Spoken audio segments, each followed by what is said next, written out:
മാത്തപ്പാ, ചെറിയ വീടായാലും ഒറ്റയ്ക്കായാലും വീടും പരിസരമൊക്കെ വൃത്തിയായി സൂക്ഷിക്കണ്ടേ?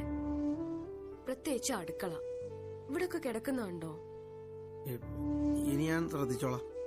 വന്നപ്പോഴേ പറയാൻ ഉദ്ദേശിച്ചതാ. മാത്തപ്പന് ദേഷ്യം വരുമോ എന്ന് വിചാരിച്ചിട്ടാ.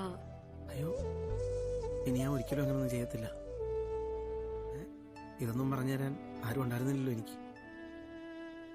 കണ്ടു മനസ്സിലാക്കാനുള്ള പ്രായമാവുന്നതിന് മുമ്പേ എന്റെ അപ്പനും അമ്മയും.